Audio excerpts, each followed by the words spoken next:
आपण अनेकदा भारताच्या निसर्गाबद्दल आणि इथल्या जंगलांबद्दल भरभरून बोलतो, पण आजच्या या सखोल विश्लेषणात आपण एका अशा वास्तवावर प्रकाश टाकणार आहोत, जे थोडं धक्कादायक आहे. हो नक्कीच. आणि आकडेवारी तर खूपच बोलकी आहे. राईट. म्हणजे आकडेवारी असं सांगते की संपूर्ण भारताचा विचार केला तर देशात जवळपास 21.76% म्हणजे ढोबळमानाने 21% वनक्षेत्र शिल्लक आहे. बरोबर. पण जेव्हा आपण आपल्या महाराष्ट्राकडे बघतो तेव्हा हाच आकडा थेट 16.55% येऊन आदळतो. म्हणजे फक्त 16%. एवढ्या मोठ्या राज्यात जिथे सह्याद्रीसारखी अवाढ्य पर्वतरांगा आहे, तिथे आपण जंगलांच्या बाबतीत इतके मागे का आहोत? खरं सांगायचं तर हा 16.55% आकडा खरोखरच आपल्याला अंतर्मुख करणारा आहे. एखाद्या भौगोलिक प्रदेशाचा पर्यावरणीय समतोल राखण्यासाठी जेवढ्या वनक्षेत्राची आवश्यकता असते त्यापेक्षा आपण खूप मागे आहोत. म्हणजे आपण डेंजर झोनमध्ये आहोत असं म्हणायला हरकत नाही. एक्झॅक्टली. आणि जर आपण हीच गोष्ट क्षेत्रफळाच्या भाषेत मांडायची ठरवली तर महाराष्ट्रात आज एकूण 50,853 चौरस किलोमीटर इतके वनाच्छादित क्षेत्र आहे. अच्छा, 50,000 चौरस किलोमीटर? हो. आणि यातली आणखी एक धक्कादायक बाजू म्हणजे यापैकी 3,645 चौरस किलोमीटर म्हणजेच सुमारे 1.18% भाग हा फक्त खुरट्या आणि झुडपी जंगलांचा आहे. बापरे. म्हणजे जे काही जंगल उरले आहे त्याचे संवर्धन आणि अभ्यास करणे किती गरजेचे आहे हे यावरून स्पष्ट होते. नक्कीच. हे आकडे आपल्याला वास्तवाची अत्यंत स्पष्ट जाणीव करून देतात. राईट. आणि म्हणूनच आज आपण हे पाहणार आहोत की महाराष्ट्राच्या या विशाल भूगोलात पावसाच्या प्रमाणानुसार वनांचे नेमके 7 प्रमुख प्रकार कसे पडतात. अगदी बरोबर. पावसाचा प्रत्येक थेंब, जमिनीवर उगवणाऱ्या झाडांची उंची, लाकडाचा कठीणपणा आणि एकूणच परिसंस्था कशी ठरवतो हे आपण समजून घेणार आहोत. एक्झॅक्टली. हेच उलगडणे हा आपल्या आजच्या या सखोल चर्चेचा मुख्य उद्देश आहे. म्हणजे आज आपण 16% जंगलांचा असा एक नकाशा उलगडणार आहोत जो कागदावर नाही तर चक्क पावसाच्या थेंबांवर रेखाटलाय. क्या बात आहे. खूपच छान उपमा दिलीत तुम्ही. थँक्यू. चला तर मग या प्रवासाला सुरुवात करूया. आता समजा आपण अरबी समुद्रावरून आलेला आणि बाष्पाने भरलेला एक पावसाचा ढग आहोत. ओके. इमॅजिन करूया. हा ढग जेव्हा पहिल्यांदा सह्याद्रीच्या उंच कड्यांवर आदळतो तेव्हा तिथे चक्क 200 सेंटीमीटरपेक्षा जास्त पाऊस कोसळतो. आणि या अतिवृष्टीच्या भागात आपल्याला उष्ण कटिबंधीय सदाहरित वने पाहायला मिळतात, ज्याला आपण ट्रॉपिकल एव्हरग्रीन फॉरेस्ट म्हणतो. बरोबर. आणि हा प्रदेश प्रामुख्याने सह्याद्रीचा पायथा, सिंधुदुर्ग, सावंतवाडी आणि सह्याद्रीच्या पश्चिमेकडील उतारावरच्या जांभ्या मृदेचा भाग आहे. अच्छा, म्हणजे जिथे पावसाची अक्षरशः संततधार असते. हो ना. भरपूर पाणी आणि सुपीक जमीन यामुळे इथली झाडे आकाशाला गवसणी घालण्यासारखी मारतात. तुम्हाला ऐकून आश्चर्य वाटेल, पण या वनांमधील वृक्षांची उंची तब्बल 45 ते 60 मीटर उंच असते. थांबा. 60 मीटर? बापरे. 60 मीटर म्हणजे साधारण एका 20 मजली इमारती एवढी उंची. एक्झॅक्टली. पण मला एक सांगा, एवढी उंची गाठण्याची त्यांना गरजच काय? म्हणजे जर तिथे भरपूर पाणी आणि सुपीक जमीन उपलब्ध आहे तर झाडांनी आरामात पसरायला हवे ना. तिथेच तर निसर्गाची खरी स्पर्धा सुरू होते. म्हणजे कशी? म्हणजे बघा, या जंगलांमध्ये झाडांची घनता इतकी जास्त असते की जमिनीपर्यंत सूर्याचा प्रकाश पोहोचतच नाही. या जंगलाचा वरचा भाग एका विशाल सोलार पॅनलच्या छत्रीसारखा बनलेला असतो. अच्छा, कॅनोपी तयार होते वरती. अगदी बरोबर. त्यामुळे प्रकाश मिळवण्यासाठी प्रत्येक झाड दुसऱ्याला मागे टाकून वर थेट आकाशाच्या दिशेने वाढण्याचा प्रयत्न करते. आणि याच स्पर्धेतून त्यांची उंची 60 मीटरपर्यंत जाते. म्हणजे प्रकाशासाठी चाललेली ही एक प्रकारची जीवघेणी शर्यतच आहे. हो. आणि या शर्यतीत फणस, जांभूळ, पांढरा सेडार, नागचंपा आणि कावसी यांसारखी झाडे आघाडीवर असतात. पण इथे माझ्या मनात एक प्रश्न निर्माण होतोय. विचारा ना. जर तिथे एवढा पाऊस पडतो आणि ही झाडे इतकी वेगाने वाढतात, तर मग लाकूड उद्योगासाठी किंवा फर्निचरसाठी आपण या जंगलांचा वापर का करत नाही? मला तरी कधी एव्हरग्रीन जंगलातलं लाकूड फर्निचरसाठी वापरलेला ऐकिवत नाही. खूप छान प्रश्न आहे हा. पण इथेच निसर्गाचे एक अत्यंत गुंतागुंतीचे विज्ञान दडलेले आहे. म्हणजे? ही झाडे उंच वाढतात हे खरे आहे, पण प्रकाशाच्या अभावामुळे आणि दाट स्पर्धेमुळे त्यांच्या खोडाची वाढ अत्यंत संथ गतीने होते. अच्छा. अनेक दशके चाललेल्या या संथ प्रक्रियेमुळे लाकडातील ज्या पेशी असतात, सेल्स, त्या एकमेकांमध्ये अत्यंत घट्ट विणल्या जातात. परिणामी या झाडांचे लाकूड इतके प्रचंड कठीण आणि जड बनते की ते कापणे किंवा त्यावर प्रक्रिया करणे मानवासाठी अत्यंत अवघड आणि खर्चिक होऊन बसते. कमाल आहे. म्हणजे व्यावसायिकदृष्ट्या टिंबर म्हणून त्यांचा उपयोग खूपच मर्यादित होतो तर. एक्झॅक्टली. हे तर असं झालं की निसर्गाने स्वतःच आपल्या या भव्य वृक्षांना मानवी कुऱ्हाडीपासून वाचवण्यासाठी एक नैसर्गिक चिलखत दिलंय. एखाद्या उंच, भव्य आणि अभिमानी माणसासारखी ही झाडं आहेत, जी दिसायला 60 मीटर उंच आहेत, पण आतून इतकी कठीण आहेत की कोणाच्याच उपयोगाची नाहीत. अगदी बरोबर बोललात. बरं, मग आता आपण या अतिपावसाच्या प्रदेशातून थोडं खाली येऊया. पावसाचा तो ढग आता थोडा पुढे सरकला आहे आणि पाऊस 150 ते 200 सेंटीमीटरच्या दरम्यान स्थिरावला आहे. राईट. या नव्या वातावरणात आपल्याला उष्णकटिबंधीय निमसदाहरित वने दिसतात, ज्याला आपण ट्रॉपिकल सेमी एव्हरग्रीन फॉरेस्ट्स म्हणतो. आणि हे कुठे आढळतात? हा प्रामुख्याने कोकण किनारपट्टीचा पट्टा आहे. तसेच आंबोली, लोणावळा आणि इगतपुरी यांसारख्या आपण नेहमी जाणाऱ्या पर्यटन स्थळांच्या परिसरात ही वने आढळतात. अच्छा, म्हणजे पावसाचं प्रमाण थोडं कमी झालं. हो, आणि पाऊस कमी झाल्यामुळे साहजिकच वृक्षांची उंचीही कमी होते. मगाशी आपण 60 मीटर उंची पाहिली, पण इथे शिसम, बिबळा, कदंब, किंजल, आंबा, ऐन आणि रानफणस यांसारख्या झाडांची उंची 20 ते 30 मीटर इतकीच असते. म्हणजे इथे सूर्याच्या प्रकाशासाठी तेवढी भयंकर स्पर्धा नाहीये. पण जर आपण याला व्यापक दृष्टिकोनातून पाहिलं तर याचा मानवाला काय फायदा होतो? इथेच निसर्गाचं अर्थशास्त्र काम करतं. इथे मानवाला हवा तसा परफेक्ट समतोल मिळतो. कशाचा समतोल? लाकडाच्या कठीणपणाचा. उंची आणि स्पर्धा कमी झाल्यामुळे या झाडांच्या खोडाची रचना सदाहरित वृक्षांइतकी अतिकठीण नसते. हे लाकूड मजबूत असते, पण त्यावर हत्याराने काम करणे शक्य असते. अच्छा, म्हणजे सुतार काम करता येतं यावर. एक्झॅक्टली. म्हणूनच निम्मसदाहरित वनांची उंची कमी असली तरी इमारतीचे बांधकाम करण्यासाठी, घराचे वासे बनवण्यासाठी आणि शेतीची अवजारे बनवण्यासाठी ही वने सदाहरित वनांपेक्षा अधिक उपयुक्त ठरतात. क्या बात है. आता हे सगळं ऐकताना मला एक वेगळाच प्रश्न पडलाय. बोला की. आपण आत्तापर्यंत पावसाच्या प्रमाणावरून जंगले ठरवतोय, पण मी जेव्हा महाबळेश्वर, पाचगणी किंवा माथेरानला जातो तिथे तर प्रचंड पाऊस असतो ना, तब्बल 250 सेंटीमीटरपेक्षा जास्त. हो, अगदी बरोबर. पण तिथे मला हे महाकाय कठीण लाकडाचे वृक्ष दिसत नाहीत. तिथे तर आपण शुद्ध मध, स्ट्रॉबेरी किंवा आयुर्वेदिक औषधे बघतो. असं का? अतिशय अचूक निरीक्षण आहे तुमचं. हा आपला तिसरा प्रकार आहे, ज्याला आपण उपोष्ण कटिबंधीय सदाहरित वने किंवा सबट्रॉपिकल एव्हरग्रीन फॉरेस्ट्स म्हणतो. अच्छा, पण मग इथे वेगळं काय आहे? इथे पाऊस 250 सेंटीमीटरपेक्षा जास्त असतो हे खरं आहे, पण एक घटक पूर्णपणे बदललेला असतो आणि तो म्हणजे समुद्र सपाटीपासूनची उंची किंवा अल्टिट्यूड. ओहो, राईट. महाबळेश्वर, माथेरान, भीमाशंकर किंवा सातपुड्यातील गाविलगड आणि अस्तंबा डोंगर घ्या. इथे प्रचंड उंचीमुळे तापमान खूप कमी असते.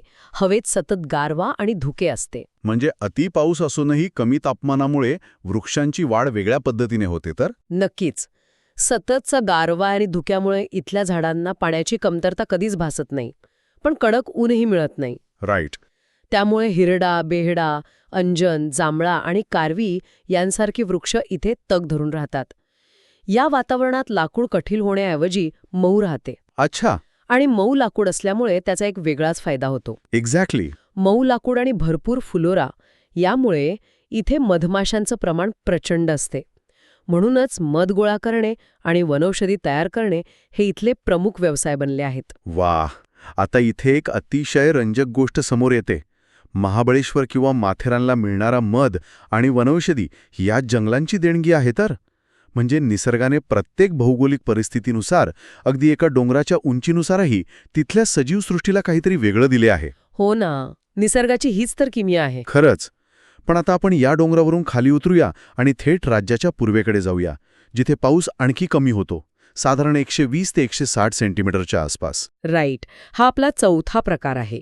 उष्णकटिबंधीय आर्द्र पानझडी वने, म्हणजेच ट्रॉपिकल मॉइस्ट डेसिड्युअस फॉरेस्ट्स, ज्याला आपण सर्वसाधारण भाषेत मान्सून वने म्हणतो. आणि हे कुठे आढळतात? हा प्रामुख्याने चंद्रपूर आणि गडचिरोली जिल्ह्यांचा पूर्व भाग आहे, विशेषतः चिरोळ आणि नवेगाव टेकड्यांचा परिसर. अच्छा. आपल्या माहितीच्या स्रोतांमध्ये याला एक अतिशय सुंदर आणि ऐतिहासिक नाव दिले आहे, अल्लापल्ली वने. अरे वा. आल्लापल्ली वने? हो, आणि ही अल्लापल्लीची वने महाराष्ट्राची शान मानली जातात. इथे मुख्यत्वे सागवान म्हणजेच टीकवूड मोठ्या प्रमाणावर आढळते. याशिवाय चंदन, पळस, आवळा, हिरडा, खैर आणि शिसवी हे वृक्षही इथे आहेत. पण मला नेहमी एक प्रश्न पडतो. कोणता? पानझडी म्हणजे पाने गाळणारी जंगले. जर तिथे 120 ते 160 सेंटीमीटर असा चांगला पाऊस पडतो, तर ही झाडं आपली पाने का गाळतात? म्हणजे पाणी तर मुबलक आहे ना. हेच तर या झाडांचे सर्वात मोठे तंत्र आहे. पावसाळ्यात भरपूर पाणी असते, हे खरं आहे, पण हिवाळा संपून उन्हाळा सुरू झाला की पाण्याचं प्रमाण झपाट्याने कमी होते. राईट, उन्हाळ्यात पाण्याची कमतरता भासते. आणि आपल्याला माहितीच आहे की पानांमधून बाष्पीभवनाद्वारे पाण्याचा मोठा अंश उडून जातो, ज्याला आपण ट्रान्सपिरेशन म्हणतो. अहा. मग हे पाणी वाचवण्यासाठी आणि स्वतःला जिवंत ठेवण्यासाठी ही झाडे उन्हाळ्याच्या सुरुवातीला आपली सगळी पाने गाळून टाकतात. म्हणजे झाड स्वतःहून स्वतःला एका सुप्त अवस्थेत म्हणजे डॉर्मन्सीमध्ये घेऊन जाते. एक्झॅक्टली. पण याचा आपल्याशी म्हणजे मानवाच्या अर्थकारणाशी काय संबंध? खूप मोठा संबंध आहे. येथे एक अतिशय कुतूहलाची गोष्ट अशी आहे की झाडांच्या या पाने गाळण्याच्या आणि पुन्हा पालवी फुटण्याच्या चक्रामुळे त्यांच्या खोडात ग्रोथ रिंग्स तयार होतात. अच्छा. आणि या विशिष्ट हवामानामुळे सागवानाच्या लाकडात एक नैसर्गिक तेल तयार होते. यामुळे हे लाकूड हवामानाच्या बदलांना दाद देत नाही, त्याला वाळवी लागत नाही आणि ते अत्यंत टिकाऊ बनते. क्या बात आहे. व्यापारी दृष्टिकोनातून ही अल्लापल्लीची वने राज्यासाठी सर्वात जास्त उपयुक्त आहेत. लाकूड, डिंक, लाख आणि मद्य बनवण्यासाठी लागणारे घटक यातूनच मिळतात. राज्याच्या वन विभागासाठी अर्थार्जनाचा हा एक अत्यंत मोठा स्रोत आहे. म्हणजे जिथे पाऊस मध्यम आहे आणि झाडे पाने गाळतात, तिथे संपत्ती सर्वात जास्त आहे. हे खरोखरच अद्भुत आहे ना. हो ना. पण आता आपण अशा एका भागात प्रवेश करत आहोत जो वाचून मी वैयक्तिकरित्या खूप चक्रावून गेलो. आपण आता उष्णकटिबंधीय शुष्क पानझडी वने म्हणजे ट्रॉपिकल ड्राय डेसिड्युअस फॉरेस्ट्स या 5व्या प्रकाराकडे आलो आहोत. बरोबर. इथे पाऊस फक्त 50 ते 100 सेंटीमीटर असतो. आणि आश्चर्याची गोष्ट म्हणजे महाराष्ट्रातील एकूण वनक्षेत्रापैकी सर्वाधिक क्षेत्र याच वनांनी व्यापले आहे. अगदी बरोबर. तब्बल 60% क्षेत्र.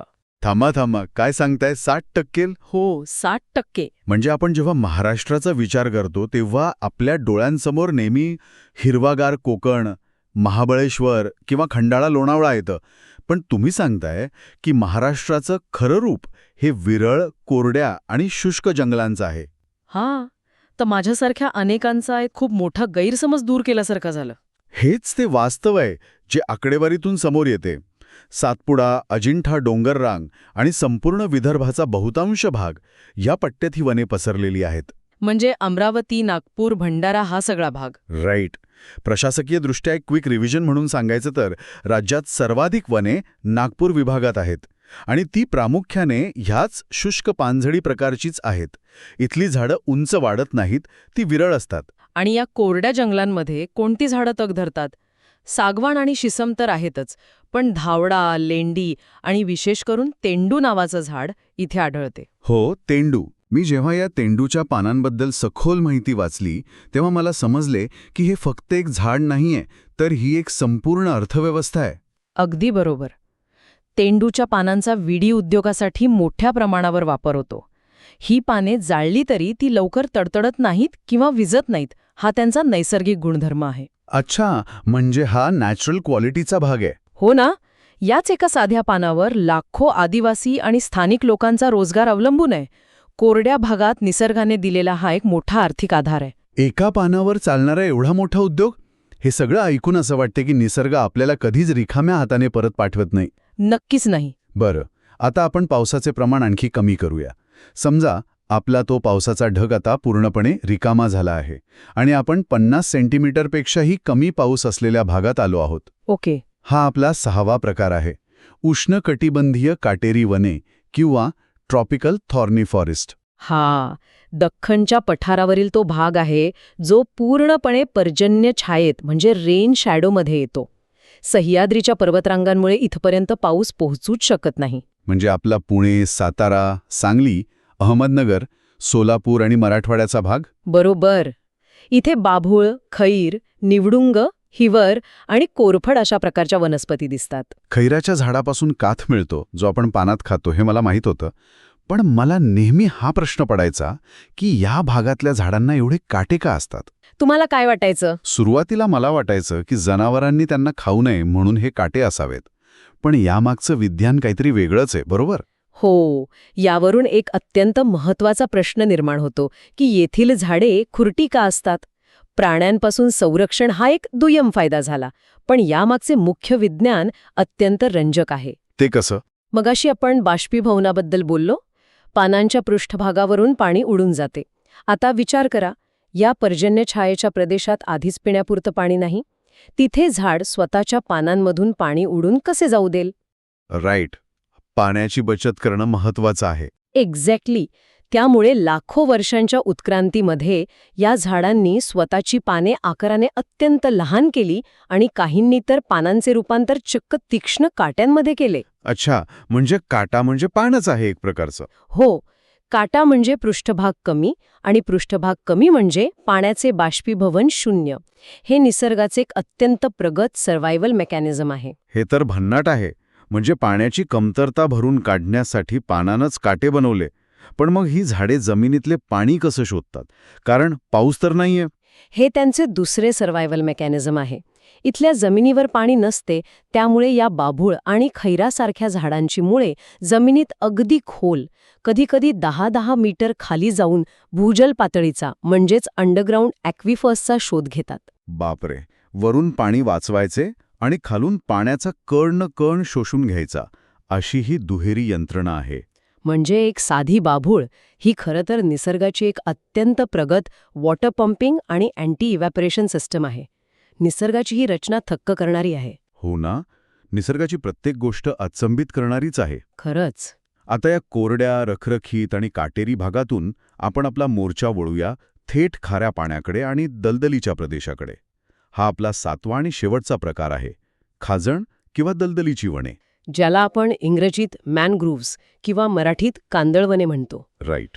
ही वने प्रामुख्याने कोकण किनारपट्टीवर भरती आणि ओहोटीच्या पाण्याच्या पातळीच्या दरम्यान खाड्यांच्या मुखाशी आढळतात. म्हणजे आपला रायगड, ठाणे, पालघर, मुंबई उपनगर आणि सिंधुदुर्गाचा भाग. बरोबर.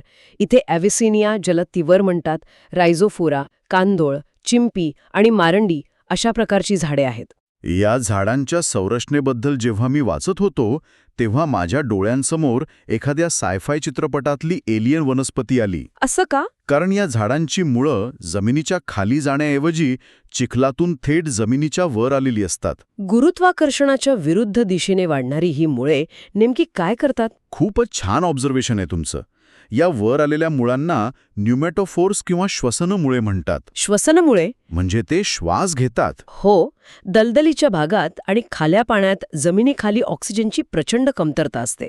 जर मुळे नेहमीप्रमाणे खालीच राहिली तर झाड अक्षरशः गुदमरून मरेल. बापरे. त्यामुळे श्वास घेण्यासाठी, जिवंत राहण्यासाठी ही मुळे चिखलातून वर हवेत येतात आणि थेट वातावरणातून ऑक्सिजन घेतात. जमिनीतून वर येऊन श्वास घेणारी मुळे निसर्ग जिवंत राहण्यासाठी कोणतीही मर्यादा ओलांडू शकतो याचे हे उत्तम उदाहरण आहे. पण या कांदळवनांचा आपल्याला म्हणजे माणसाला किंवा पर्यावरणाला काय उपयोग आहे?